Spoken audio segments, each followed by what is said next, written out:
Is this my number one GRE math tip? I actually think it is. Erika here with Target Test Prep, and today I've got a quick video on what might be my number one tip for GRE Math.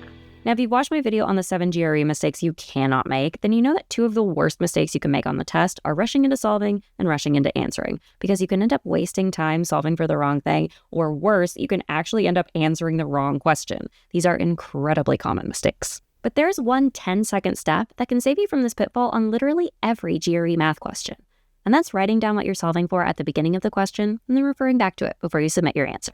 Now, you might be thinking, why would I waste time writing down what I'm solving for when it's already in the question? I can just look back at the question. Well, stay with me, because there are 2 reasons that doesn't work as well. Reason number 1, the question stem buries what you're solving for in a sentence. This means that when you check back at the end of the problem to confirm that you actually solved for the right thing, you have to dig through the question stem and reinterpret what exactly it is that the question is asking for. When you write down what you're solving for yourself, you only have to interpret the question once at the beginning of the problem, and then you can write down the pre-parsed question target in a more user-friendly format.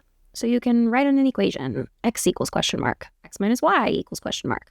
You can add it to a diagram, a question mark on this angle, a question mark on this part of the Venn diagram. You can add a big circle or a big arrow to draw attention to it so you don't forget about it later on. In my recent 3 levels of work rate video, we noted what we were solving for directly in our work rate matrix with a circle and a question mark, making our question target immediately clear and almost impossible to miss as we solved.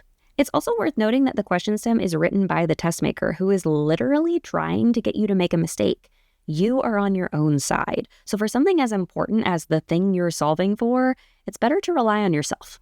Your own writing will be easier to interpret, easier to remember, and harder to mess up, especially later in the problem-solving process when you're further removed from the actual question. But reason number 2, deciding to just use the question stem ignores the inherent value in writing something down.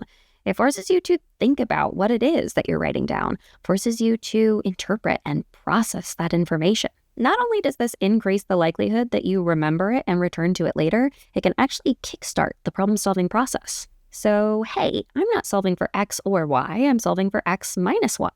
Can I skip solving for the individual variables and solve directly for the expression? Or, hey, I'm solving for this angle, which is congruent to this other angle.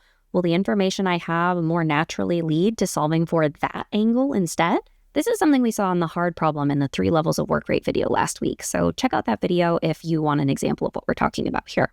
Like I mentioned in my 6 strategies that do not work video, quant questions are rarely about math. They instead use math to test critical thinking. And one of the main ways that they do that is by asking you to think critically about what it is that you're solving for and the potential ways to get there. Writing down the question stem encourages this thought process and helps you see through the design of the question and to the best path to the answer. It is literally so simple, but being militant about implementing this tip has saved me and my students so many points and so much wasted problem-solving time and effort over the years. So if you want to score higher and solve math problems more efficiently and effectively, write down what you're solving for and check back with what you wrote down before submitting your answer. Now, this tip is part and parcel of some broader strategies around processing question information and scratch work management. These strategies are foundational to my approach to the entire test. So let me know in the comments if you'd like more videos on these topics. Don't forget to like this video and subscribe for more from me every Wednesday. Thanks for watching, and I'll see you in the next one.